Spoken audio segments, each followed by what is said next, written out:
Maybe the grass is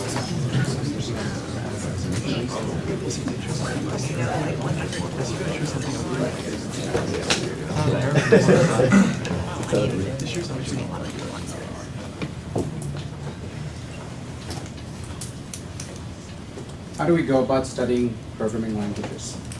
First question we need to answer.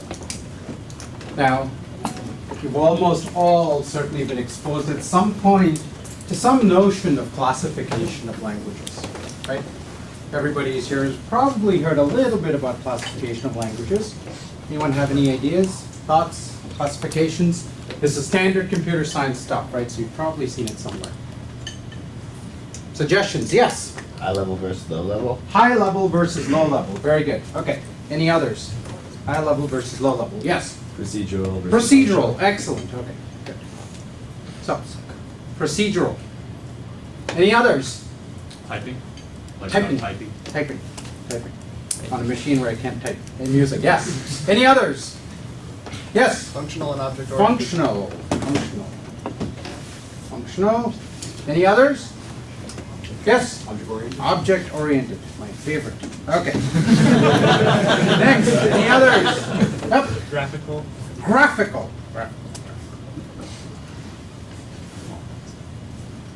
I can't draw a giraffe, so yes. Any others? Yes? Stack-based? Stack-based. Stack-based. Okay? I'm running out of space here. Any others? Yes? Forgetting the tricky term for it, but it's one where the next token is uniquely determined by the previous one, and you only have to look back to one previous token. And Yes, except I can't write that much text, so I'll just put like a little dot here to say. Right. Yes. Probably server side and client side. I mean, Server side and Probably client in side. bounds. Okay, so going this way instead of that way. Okay, others. Others. Yes. Compiled versus interpreted? Compiled versus interpreted. Compiled versus interpreted. Others. Any other classifications? Yes.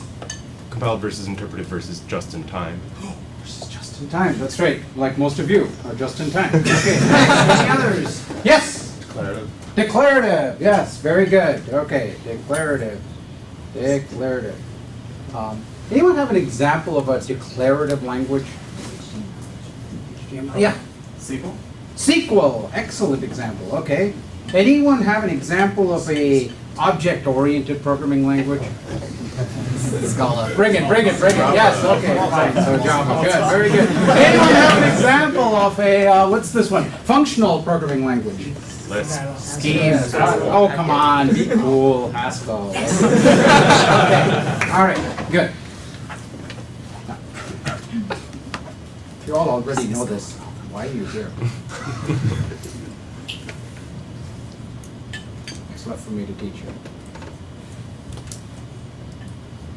I'm going to be here for the entertainment value, but clearly that's not the best reason to be here. Here's a question you should ask yourself. We've got all these boxes over here. What's the question you should ask yourself?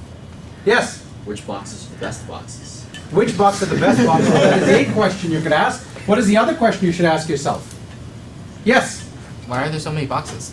That's a good question. Why are there so many boxes? But what's an even more fundamental question to ask yourself? What do the boxes mean? What are the boxes? Oh, come on. That's do they overlap? Even more fundamental. Yes? Which boxes are useful for which? Which boxes are useful for which applications? purposes? Yes. Which boxes are useful for which purposes? Yes. How do you make the boxes? How do you make the box? What? Stick. Why Yes. are there boxes?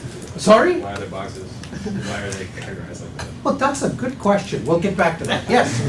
Any others? Did we miss any? Now, I have done you a service. I've actually prepared for this lecture. Okay? Don't make a habit of expecting things out of this class. But I have lots of programming languages books in my office. Okay?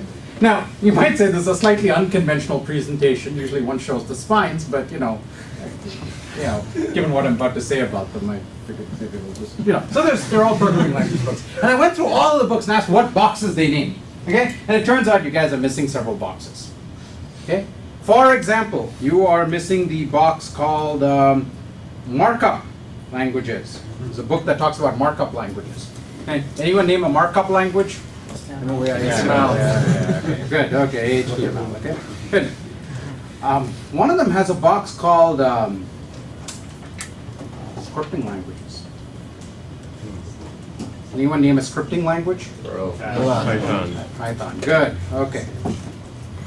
Okay, everyone happy with these boxes that I'm putting up? Yes? Yes? Everyone's happy with these boxes? Yes? Why are you shaking your head a little bit? There are many special application languages Okay. Any other reason to be a little, yeah? There's overlap in boxes, right? Ah! No! Between, like Python's Well, object oriented. okay, so Python's obviously a bad example. Let's delete Python. Yeah. Okay, so let's just get rid of this, okay? How about we pick something that's more unambiguously a scripting language, like something that says script in it, okay? Java script. Okay? That fits in the box, right? It's also object oriented. Really? So should I move it over to, should I move this box over to like, this box over here? Does Python go here? Yes. Yes? Okay. JavaScript stays right where it is? Yeah? Well, there are actually some languages called prototype-based. Prototype-based languages. Ah, I'm running out of space. Okay, so people realized this was a problem, okay? And they finally invented this wonderful notion called a multi-paradigm language, okay? Also known as blobs. Okay? This is, in other words, we have no clue. Right? Where did this business of like trying to classify languages this way come from? Well, it comes from, I claim, I believe, a false sense of how to make computer science a science. Okay? If you were around in the 60s, which you weren't, but if you were around in the 60s, computer science used to get like harassed by everyone. We still get harassed, but they got really harassed, right? Like a physicist, a chemist, like we're scientists. So the computer science is like, we'll show you, we can do science too, right? So what do scientists do? Well, scientists draw boxes. That's what science is. Well, I mean, that's not all they do. But, that's the kind of thing that scientists do. They don't know who these people are. Brown students, come on. Elite education. Whip out your phones. No. Okay. So this is Dalton. Dalton? Dalton. Thomas Dalton. Yeah. Dalton. Which Dalton? John Dalton. John Dalton. Which John? What did John Dalton do? Yes. Cells? Not quite. The atom. The other thing. Atoms. Right. This. This one's a little tricky. Edwin Chargaff. Right. Edwin Chargaff. Base pairs. Right. Nucleotide base pairs. DNA. This. That's my favorite. Carl Linnaeus, inventor of a famous operating system. Maybe not so much. Classification, the business of taxonomy. We trace the business of taxonomy back to Linnaeus. Okay? So what were these guys doing? They're actually doing something very, very profound. Very profound. Okay? What does the atomic theory give us? The atomic theory says, look, there's all this stuff around us, right? I mean, look at the walls, right? There's like 4, 5, 6, 10 different substances on that wall, on that wall, on that wall. You are all like lots of different substances too, right? There's this bewildering amount of material in the world, and every one of them seems to be kind of different, and we don't quite know whether we can break it down into smaller pieces. If we can break it down into smaller pieces that we can then put back together, we can study two things. What are the smaller pieces, and what are the rules of composition? Okay? And so what came out of chemistry is that there's, like 100 and, it's like keeps changing, but like 123, 126, 116, I haven't looked it up, but Wikipedia is probably like up to date on this. But yeah, 100 plus small pieces. That sounds like a lot, right? But 100 plus small pieces is vastly smaller than the millions of different things we confront in the world around us, right? And then there are well-defined rules of composition. Everybody who studied chemistry learns about the rules of composition. Nobody calls it that, right? Only like math geeks call it that, but that's what the chemists are doing. And they're studying the physical properties of those rules of composition, right? In the biological world, again, there's this bewildering array of stuff, and taxonomy came about, so Linnaeus gave us something called the binomial classification, right? So taxonomy came about as a way of trying to make sense, right? This thing is kind of like that thing is kind of like that thing, and that's why a horse and a zebra are basically the same darn thing, right? they are, but yeah. Right? And the same way with thinking about the structure of DNA, right? We have these base pairs, they go in certain combinations, and those are rules of composition, and if we understand the rules of composition, we can actually make sense out of what's going on. We have triples, we got 64 possible triples, there's only 20 amino acids, etc., right? These are about rules of composition and their consequences. Okay? So this is a really powerful idea, Understand what your atoms are, understand what the rules of composition are. Okay? The problem is that these boxes are complete nonsense. Okay? Because for something to be a science, to have this feel of a science where you have atoms and rules of composition, you got to know what the atoms are, you got to know what the rules of composition are. Right? We can't even seem to agree about which box something belongs in. I am shocked that like 100 Python fanboys in this room haven't said, but Python also belongs over here and also belongs over here. And if you read some blog post, it'll tell you it belongs here too, because you don't want to leave out a box, right? So these boxes don't mean anything. So what I want to do in this class is I want to give you a scientific mindset about programming languages. And by science, I don't mean this kind of like, this isn't science, right? This is stamp collecting, right? I don't want to give you this mindset. I want to give you a properly scientific mindset for thinking about programming languages. It's going to be unlike anything you've seen in other books. It's going to be unlike anything you'll read on the web when you come out of this course. And that's not my problem, right? So very simply, we're just going to ban all of these words in this class. As you can see, we have a space problem. So if you use any of these words, you just get failed in the course. Right? So that's one way of dealing with the space problem. The other is to give you homeworks. That usually takes care of it. And we'll do both. Okay? We'll get to the homeworks in a bit.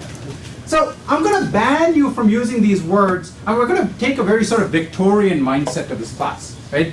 Meaning you don't talk to people until you've been introduced to them, right? I don't know how the Victorians got what the bootstrapping process was, but it's not a matter. Talk to people till you've been introduced. So the same way, I'm not going to let you throw big words around in this class, right? These are big words, and you're not allowed to use big words in this class. You're only allowed to use concepts we've introduced, concepts we've defined, concepts that we understand. And that's how we build up knowledge, okay? So prior knowledge coming in this class doesn't really help you a whole lot. I mean, it will in all sorts of ways, but it's not going to help you in this stuff, okay? So this is not to say that these boxes don't have some value. I mean, it is perfectly meaningful to ask whether a program follows a particular style, right? It's meaning to ask about a subset of a language that has a particular characteristic. But these terms are too vague, right? Object orientation, somebody mentioned prototypes. Object orientation, from what we can tell, means about 17 different things, right? So we can't use these terms. We're going to build concepts up from the bottom up rather than just sort of throw terms at you and assume that they mean something, but they mean. Okay? We're cool? Ground rules, right? That's the ground rule for the course. Okay. So what I want to teach you is this concept of building blocks. We're going to spend a lot of time this semester talking about building blocks. We're also going to spend some time talking about the composition of these blocks. What happens when you try to put these different things together? Okay? But the reality is, you're not actually here because you want to learn about building blocks. Most of you. Right? Building blocks are great if you're of a certain mathematical mindset. That's awesome stuff. But most of you are here because you're trying to confront real-world complexity. Right? You're given a programming language. What does it mean? Somebody says, here's a new programming language. What do they give you? What is that thing, this new programming language? What is it? Has anyone here ever been confronted with a new programming language? Surely at some point, yes. Outside a classroom, obviously. I mean, in a classroom, we're all like babying you and stuff, right? But outside a classroom, when somebody gives you a new language, what do they actually give you? Specification. A specification? Yeah, right, okay. Yes, in the Pacific Northwest, maybe, yes. A new way to think about problems. A new way to think about problems, but that's correct, but what one hopes, but what concrete thing do they give you? Concretely, a spec and Runtime. something that runs, right? So you basically get a blob, right? You're handed a blob, and hopefully this blob has two pieces, and if you're really lucky, right, the spec was written by like, an immigrant, which means they actually had to learn English to get here, right?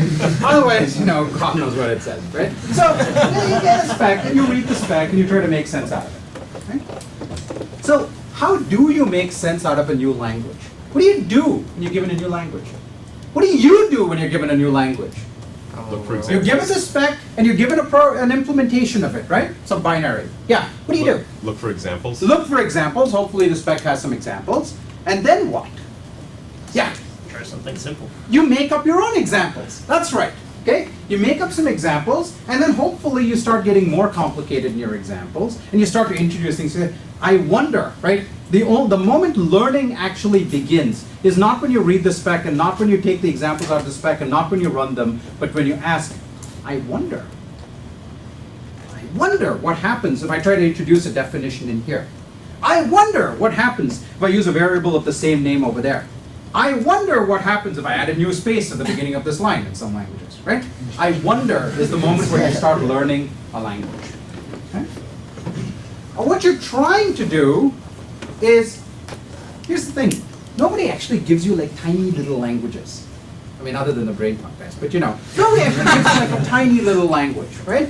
Because you can't do anything in a tiny little language, or at least you think you can't do anything in a tiny little language, right? They want you to build servers, they want you to build web applications, they want you to build mustache applications, all sorts of fancy things like that. So they're gonna give you a massive language, right? It's gonna be enormous. The documentation's gonna run for pages, and that's how you know it's a real language. So, you can't make sense out of something that big. It's like looking at the space around us and trying to make sense out of like chemistry. It's too big. So what you want to do is try to figure out what a nice box is.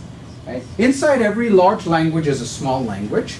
If you're lucky, it's a nice small language. If you're unlucky, it's it's reality. Right? What you're trying to do is to get to the essence of the language. You're trying to understand what is the essence, what's really going on here. Right?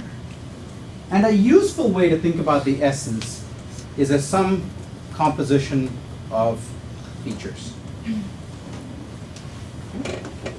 And that's kind of what those boxes that we talked about earlier are actually trying to get at. They're just wrong, but they're trying to get at something real. Right? They're based on a good intuition, which is, I want to think about, does this thing have closures? Does it have functions? Does it have first-class functions? Are the first-class functions closures? What is the notion of syntactic scope in this language? Does it allow me to mutate state? What kinds of state mutation does it have? Imperative state turns out to have at least two very, very important differences. There's two variants of imperativeness, and it's really important to understand the distinction. They have all sorts of consequences for concurrency, for example, and compiler optimization and so on. Okay? When it says objects, obviously it's going to say objects, right? It has to say objects in the front page in today's world, but you want to know what kind of objects, and what are the consequences of those objects, right? How are Java's objects similar to and different from Python's objects, are similar to and different from Racket's objects, are similar to and different from JavaScript's objects, are similar to and different from Ruby's objects. I just named 5 languages. Every single one of them, no 2 of them, pairwise, are the same. Just in their object systems. Okay? No 2 of them are the same. And they're all object-oriented. So we're going to try to understand what those core features are that we can unambiguously talk about and try to break it down into those features. Okay? So we need to figure out how to map this big complicated blob into these simple collections of features. Okay? So you could call this a process of simplification. Okay? We're going to use a big word in this class instead. Okay? I'm going to introduce the big word right now.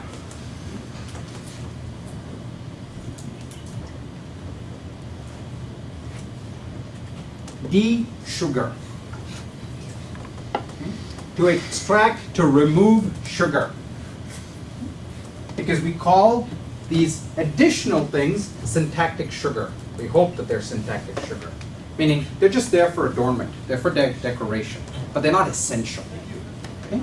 And there's a wonderful quote, everybody should read Alan Perlis's epigrams. You should read them every year. I read them every year because I learn a new thing. I learn more computer science every year by just reading Alan Perlis's epigrams. And there's a wonderful epigram where he says, syntactic sugar causes cancer of the semicolon.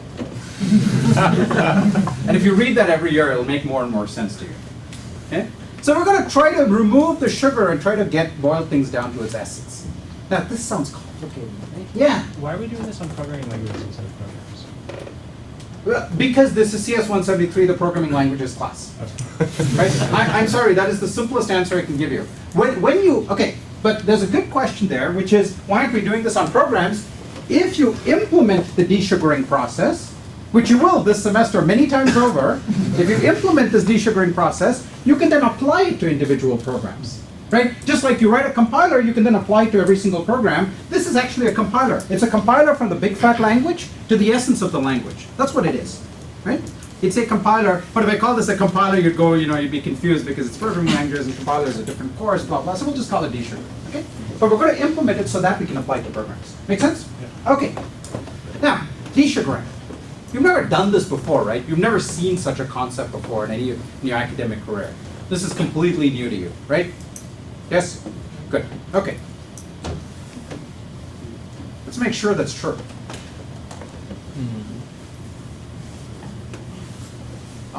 You've all taken, or most of you will take, a digital logic course, right? What's our blob in the digital logic course?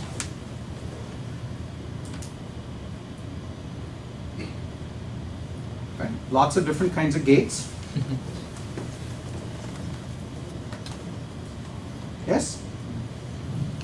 And at some point you were taught that you can turn all of this complexity of lots of different kinds of gates, there's many more, right, into one gate.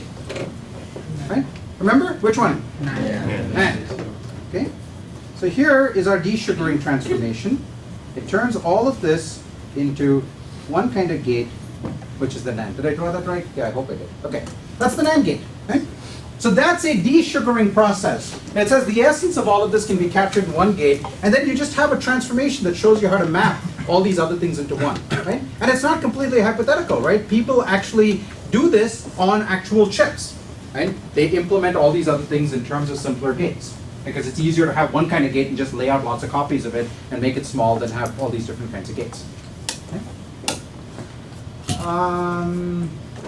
Let's talk about another desugaring transformation, arithmetic. Arithmetic. What's the desugaring in arithmetic? What is exponentiation? Repeated multiplication. Thank you. Perfect. Repeated multiplication. What is multiplication? Repeated addition. Repeated addition. What's addition? Repeated add one. Yeah. Right? What is division? Repeated subtraction. Not quite division modulus, but you know what I mean. What is subtraction? And so on, right? So you can take this big fuzzy blob, and there's many, many more operators, right? But you can reduce that to a nice little core where you have, this course is not sponsored by Google. It should be, but it's not. And not even like regular, not even unbounded loops, right? There's as you studied in complexity theory, there's bounded loops that will give you arithmetic, right? Okay, and you can talk about Pressburg arithmetic and so on. So we can take all of this complexity of arithmetic and shrink it down to a very small language, right? That's the essence. If you understand this, you've understood the essence, and then you can understand how the pieces got put together to make bigger arithmetic programs. You've seen this elsewhere too, right? Most languages have, what's the right number of looping constructs? Everyone knows you've got to have 3 kinds of looping constructs, right? Everyone knows this. Maybe 4. Maybe 5. So you've got, repeat loops, and you've got do loops, and you've got for loops, and there's like 6 other kind of looping constructs, right? But you turn all of these into one kind of loop, right? Usually like a do loop, for example. Okay? Turn all this into a do loop, and what do? If you have a repeat until loop, you say, well, I'm going to copy this piece, the body of the loop twice. I'm going to do it once, right? Then I'm going to do the do loop where it's going to go 0 or more times, and that gives you the semantics of repeatness. Right? And what's a for loop? I'm going to introduce a new variable, I'm going to have it count down, and then I'm going to do something else. So if it's a for in loop, you can so these are de-sugarings, right? We get rid of the syntactic sugar, and so we have one kind of loop to focus on. We understand it really well, we implement it really well, and then everything else comes for free. Okay? That's another de-sugaring transformation.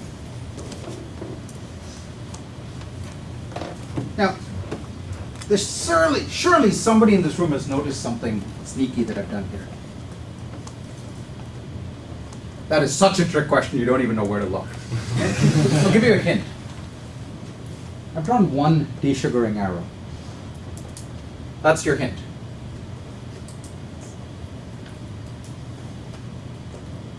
Yes? You decided where to stop, maybe arbitrarily? Yeah. So I've decided where to stop, maybe arbitrarily. Refine that remark. Make that more concrete. Yeah. We de-sugar all of these into something simple. We could. That's related. But try to make a slightly different remark along these lines. Yes. We can go backwards. We could go backwards, but that would be adding complexity. Yes, but that's true. Yeah. Many of these can be desugared in different ways. For example. For example, Give me one example. the loop. The loop. Yes. Like you could do it with a while loop, just like I could do it with a different. Yes, that's right. I could do it to maybe like a while loop instead. And I'm sure maybe I could rewrite it in terms of while loops. Can I rewrite in something else? Yeah. Go-tos. Go-tos. Okay. So if I had a language with go-tos, that's certainly true. Could I desugar into anything else? Oh, come on, 17 people. Your professors are cringing in shame right now. Yes? Recursive functions. Yeah, recursive functions. Thank you. 19ers, rescue. Recursive functions. Okay. Okay. How about here? Oh, you can't even see where I'm pointing. Here. Yeah, no. How about here? How about there? Is there a different desugaring you were taught? Yeah, you could do this in terms of NOR gates, right? Is that right? Yeah. So whatever, let's just call that the NOR gate for now. It's at 31, so it doesn't matter. Okay? So we have choices, right? In fact, you took a whole course on desugaring. CS51 is an entire course on desugaring. Yes, it is. Are you shaking your head? You're making funny remarks in the class, that's why. Okay, so CS51 says you can take your entire programming language and shrink it down into Turing machine. yeah. Nice, simple, concrete thing, Turing machine. What it didn't tell you is you could shrink it into something else. What else could you shrink it into? URM. Binary, what else? Game of life. Yeah, a game of life, thank you. Game of life, right? Or, well, maybe like, the lambda calculus. Right? Or post-transformation systems, string rewriting systems, term rewriting systems, tree transformation systems, etc., etc., etc., right? So what this should tell you is that this is not yet a canonical activity. Okay, and I'm using that word in a very precise sense. It's not that there's only one kind of desugaring that's possible. There may be many desugarings that are possible, and there's actually a design choice here. Right? Now I'm veering off from mathematics into like touchy-feely stuff, right? Design choices. There are design choices here. For example, when we teach Turing machines because we have a particular goal in mind. We're trying to teach you this edifice of complexity theory, which is traditionally built on top of Turing machines. But there's different goals you might try to be achieved, and for that, the lambda calculus is a much better way to proceed. And if you're Jonah, the game of life may be exactly the way to go, right? So there are various different goals we have, and that's what determines what we're going to desugar to. Just like over here, right? Depending upon what kind of chip you're trying to build, you might take a different desugaring over there, right? Depending on what kind of compiler you're trying to build, you might pick different desugarings over here. depending on what you're trying to teach about arithmetic, you might pick different desuggerings, right? So there's two different points. One is we picked an arbitrary stopping point, and maybe we could compose these desuggerings. Okay. The other is there's not a canonical answer. There's actually some design choices, and one of the things we're going to explore this semester is those design choices. Okay. So you're given a programming language. You're going to desugar it. Okay. Did we stop there? We done? Conclude victory, go home? Or do we have an obligation to show that we... To show that it will work the same as... Yeah, then we did it right. Exactly, exactly. Good, good. Graduate students, at least think about correctness. Okay. Here's the thing. You should be able to write an implementation for this core language. Okay? In this course, I'm going to teach you a great deal about how to write these implementations through one particular strategy, which is interpreters. But it's not the only strategy. You can do this through a compiler. You can do it through various other mechanisms. I'm going to teach you interpreters because they're nice and simple, and they sort of serve. They serve as a definition too of these features at some level. Okay. In the spring, we're going to offer a graduate course on programming languages. Where we'll do we'll do all this like Matty. Okay. But right now, I'm like trying to talk to hackers. Right. So if you're a Matty person, stick around for the grad course this spring. But for now, interpreters are nice because they're actually working implementations. Okay. So you can take any program, run it through the desugarer, run it through the interpreter, and it's going to produce our answer. Now, what's the problem? Yeah, I mean, this system came with its own implementation, right? And so what we want to know is, did we get it right? Are these equivalent? Right? That's the challenge. That's the burden.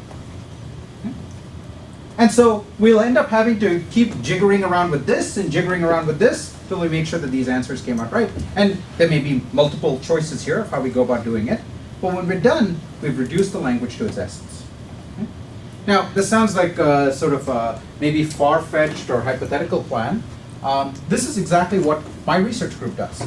So Joe here Arjun started doing this for JavaScript 3. Joe picked up on that and then did this for JavaScript 5. So we actually have a working implementation of, at least of the safe mode of ECMAScript 5.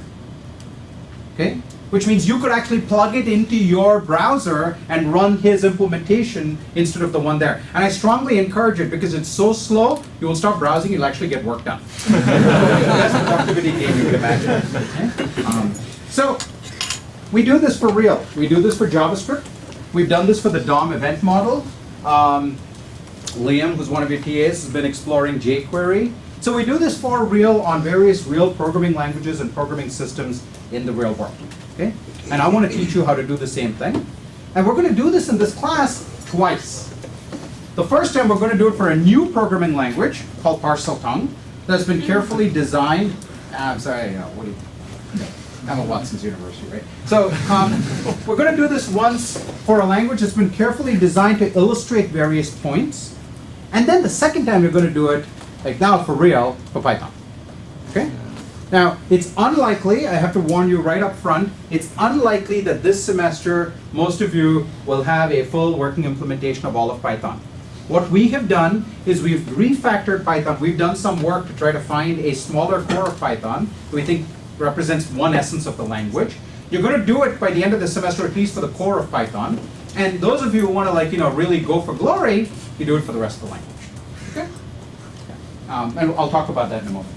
So this is the strategy we're going to follow. We're going to take languages, we're going to break them down into their essences, implement the essence, implement desugar, and check for equality. Okay? Puts a pretty heavy burden on us, but that's how we make sure we got it right. Okay? Yes? If we simplify the language, will the language run faster? That's a great question. If we simplify language, will it run faster? And in fact, it turns out that is one of the design decisions you end up making in the choice of your core language. There are certain choices you can make that will make things slower, and other choices you can make that will make things faster. Now, one of the interesting things is, when you build this implementation, you know what core language you have. And you can actually choose your compiler. You can tell your compiler, look, the following kinds of patterns of programs will never occur. The following kind of strange, weird pattern of program that you might never have thought will occur all the time because the desugarer is going to introduce it in several places. Okay? Therefore, that's what you should optimize for. And I could give you concrete examples, and as we go along in the semester, I probably will, and we can talk about some JavaScript examples along those lines as well. Okay? So it's really picking this core language drives what you should optimize for. Right? So it's a symbiotic relationship. Yes? When we use the simplification process, does the code becomes less readable? It becomes a code in a different language, right? Yeah, and there's a debugging problem there too, and that's something we'll talk about as we go. Okay, yeah, good. Okay, now, so I've told you that this is a recipe for understanding existing languages. Okay? The reality is, about half of you here, I'm not going to admit it because, like, you know, your roommate's here and your roommate's going to make fun of you for the rest of the year. But half of you here are here because you really want to build your own language, right? And here's the sad truth: the other half of you will end up building one without realizing it. Almost every single one of you is going to build a language, and almost all of the rest of us are going to have to suffer through it. Right? And like I see like Dropbox t-shirts and like, you know, Google t-shirts and all that. So we're all going to suffer. Okay? Because nobody actually sets out to build a language, right? They set out to build a little configuration utility. Right? And then next thing you know, like SendMail has turned into like this ginormous, horrendous programming language in which you can write like all sorts of security threats. I remember in the late 90s, I was playing around with server-side includes, right, which is a way of like parameterizing HTML. And I was playing around server-side includes. Oh my goodness, they forgot this case. And so I wrote like, you know, an arithmetic interpreter in server-side includes. Right? And I sent this around and people were like, you're not supposed to be able to. Well, you can, and that's the problem. If you build a language, people will end up finding ways to put them together in new ways that you hadn't imagined. Right? Every configuration language does one of two things. These are the only two choices in life for a configuration language. It grows up to become a programming language, or it dies. Okay? And I'm really dead serious about this. It dies because nobody cares about it, but if anybody cares about it, they will send you a feature request. They will say, oh, dude, could you just add like a variable? It'd be so awesome if I could get a variable. Oh, sure, you want a variable, no problem. Okay. Then they'll say, oh, you got this variable. You know, it'd be really nice if I could just like refactor the program the following because my script's gotten a little big. Oh, so you want like a let construct? Sure. Here's let construct. Then, you know, I keep finding that I'm doing the same configuration thing over and over again. So could you like put functions in there? Because it'd be so nice, you know, if we had functions. Oh, yeah, sure, I can add functions. And you'll add functions badly, and it'll turn out like you'll be like JavaScript or Python, which means like functions are just names or strings, and you can pass strings of string names around, and string names suddenly turn back into functions, and functions turn into string names because you didn't think about this. And then it'll be like, oh, I can get higher order functions, but they're not actually closures because nobody knows how to do that way. So then you'll have like broken closures like JavaScript and Python and every other scripting language. And then it'll be like, dude, there's this awesome feature called generators. And you'll be like, oh, generators, of course you should have generators. Everybody should have generators. But you know, when you're doing configuration, there are errors and you need exception handling. Of course, yeah, that's awesome. Everyone knows exception handling. What you didn't think about is how do exception handling interact with generators and how does that lead to exposure of data you didn't mean to expose on the internet. Okay? You all do this. Okay. Now, here's why I'm actually teaching you this. There's a little secret here, which is you can run this entire recipe backward. Okay?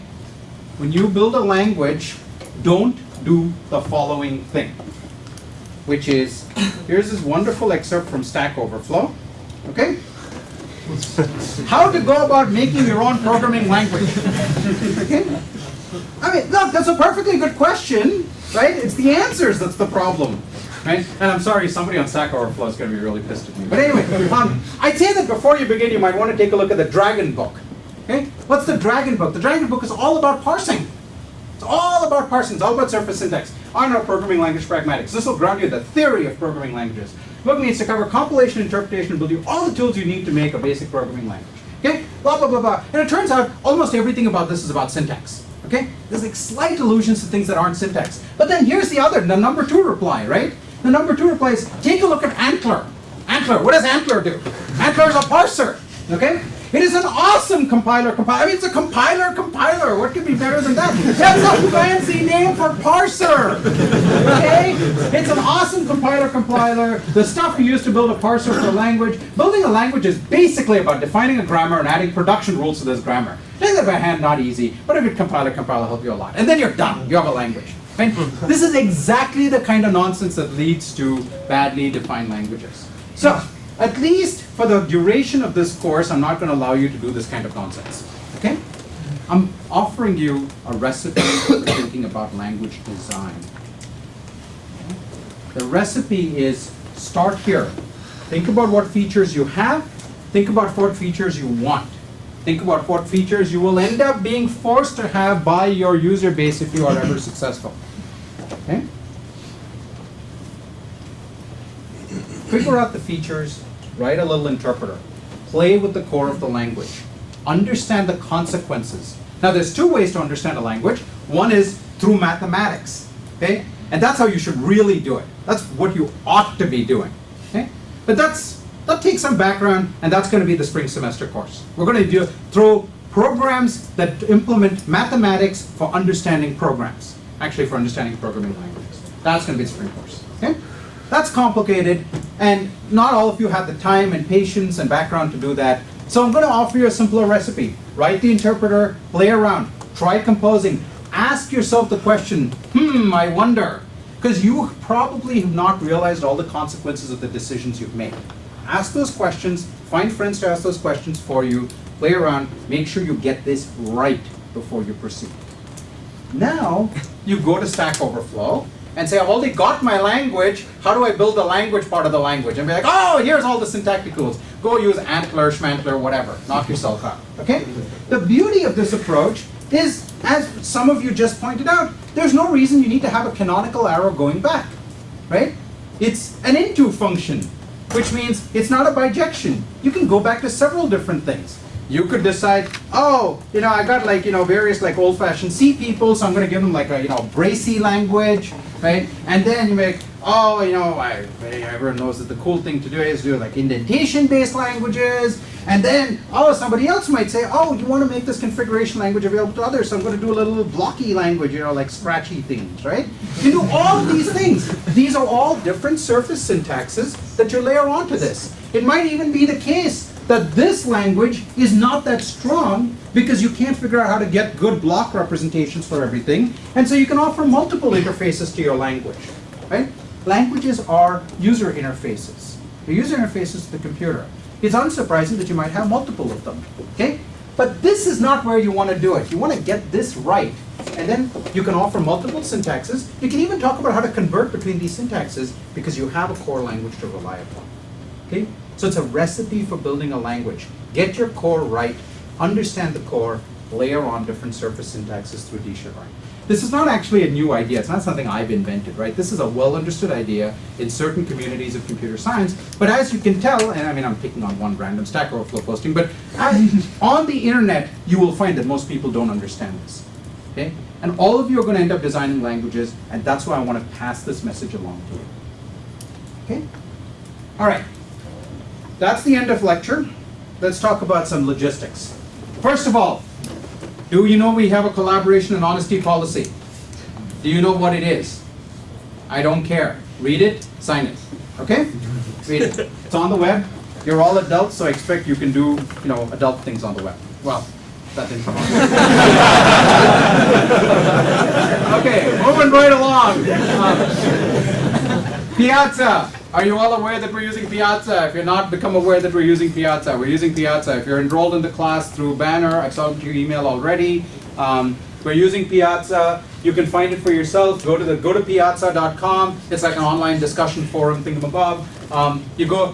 Don't look for Brown University. Look for the course called PL Online, and I will explain in a moment why we're not using the name Brown. Go to PL Online. Inside PL Online, the university in school called PL Online, there's only one course, it's called PL1. Take PL1, and you'll need a code for it, and it's called Jivey League, okay? So, there you go. Do that, sign up for the Piazza, that's what we're going to be using for flooding stuff out at you, okay? Joe is going to email you a course code That's your private indicator of who you are. Here's what we're doing. We're doing this awesome thing, okay? We're not going to run any of your code. Actually, we are. We're going to secretly, like, randomly run some of your programs, okay? But you are going to grade your own programs and send us the grades. Yes, we will provide you with a grading infrastructure. You will run it. When it produces an answer, you'll go to a website and say, here is my course code, your unique course code, and here's the grade output that the program produced. Right? So that's what we're going to do. Okay? Now, what's the obvious problem with this? Yes? Do we get paid as a TA for grading our own?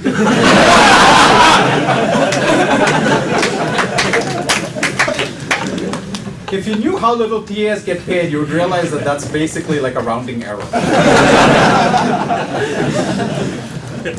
But I suppose we could like get one TA's worth of money for the entire class in terms of pizza money or something like that. Yeah, okay, we'll give you your pizza if you survive the end of the class. Okay, so you're going to grade yourself. And you're going to turn in, what's the obvious problem with that? You can lie. Yeah, so, you know, there are mechanisms in place. You can spend a lot of time trying to subvert the mechanisms. But my view is, if you're smart enough to actually subvert the mechanism, right, then you deserve a course worth of credit for something. Maybe not for programming languages, but you get a course of credit. But really, I think it would be better if you spent your time trying to, like, you know, do the course instead. And we are going to do spot checks. Okay? But more importantly, the TAs are going to spend their time sitting down and talking to you in person, having office hours, answering questions. They're also going to be spending their time reading your written homeworks, which are not going to be auto-graded. We're going to have open-ended written homeworks where you will write short essays, short essays, answering questions, and we're going to spend a lot of time reading those. That's where your TA's time is better spent, not in running, you know, your programs that are buggy, don't meet the spec, and like probably like steal their email or something like that. Okay? So that's where we're doing this. Okay. So remember your course code when you get it. Some of you may have noticed there's a camera back there. Hello, say hello to the camera. The camera is there because we're recording this course and putting it online. There are about 1,650 people signed up for this course from around the world. They get access to all the material. I mean, that's not new. I've always put all of my material online, so there's, you know, that's what I do. They will not get us grading their written homeworks, okay? But they can get us to grade their programming assignments because that's right, they grade it themselves, exactly. Okay. So there's a whole online component to this course. Why are we doing this? Let's Stack Overflow things like the one you showed us. Yeah, so fewer Stack Overflow things like the ones I showed you. Yes, that is precisely one of my goals. Other goals? Yeah. Devalue all the money we're paying for education. Devalue the money we're paying for education, yes, okay. What else? Not really a goal, but yes. And that's why there's a very clear distinction in what you're getting and what they're getting, yes? You're getting the valuable part, which is like, you know, TAs and me, yeah. Compare our skills to people outside the school. Compare your skills, learn your skills, yeah? Is that the next big language? Is like well constructed? Yes, yes. We have a social obligation to make sure that's true. And I say that in all seriousness. One of the few serious remarks I'm going to make in this course. Okay? Notice I'm not even grinning. Okay? And I think it's good for you guys to get exposed to a broader world of people. I think it's quite possible that of the 10 best students in this class, 7 of them are sitting in this room, and one of them is out in Kiev, and one of them's in Bangalore, and third one's in, you know, Sydney or Novosibirsk or, you know, Niterói or some other wonderful place. Okay? And I think it's good for you to get exposed to a broader audience of people, to have a broader conversation.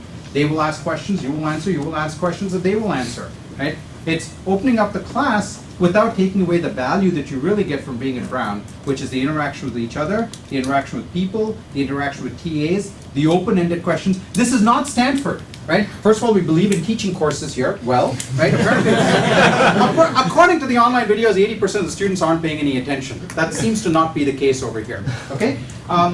Also, we're not going to pervert the course for the sake of online teaching by saying everything has got to be automatically gradable, because otherwise how else can we teach an online course? Okay? We're very, very pointedly not doing that.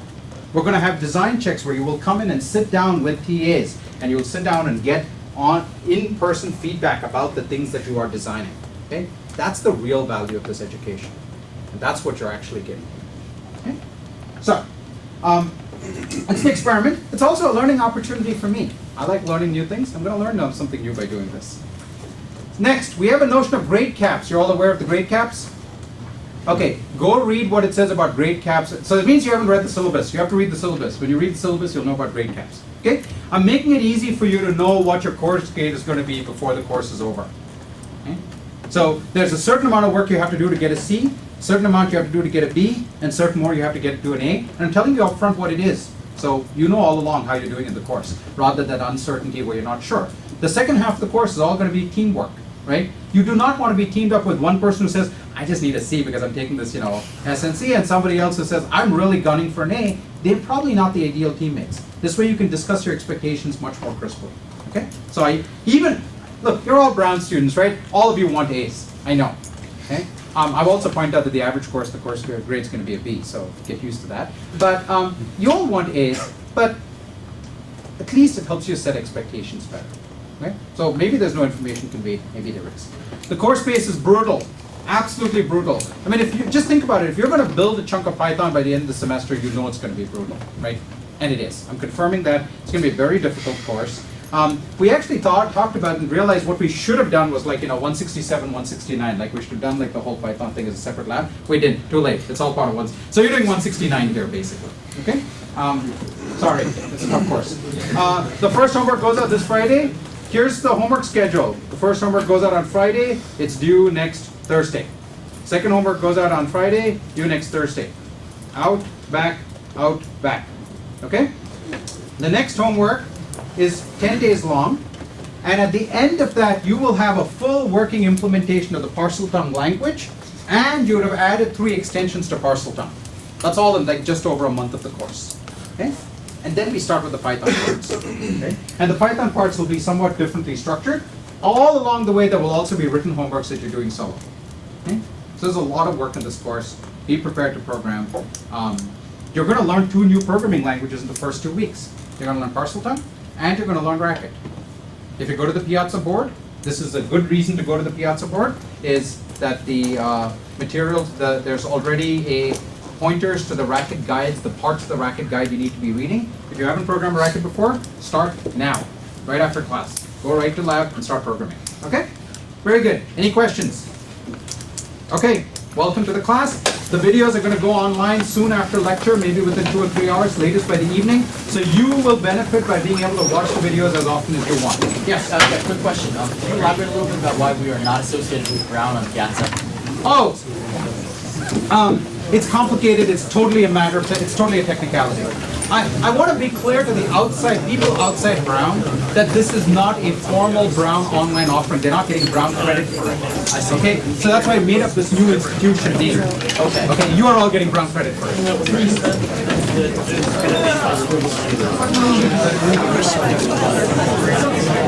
Yes.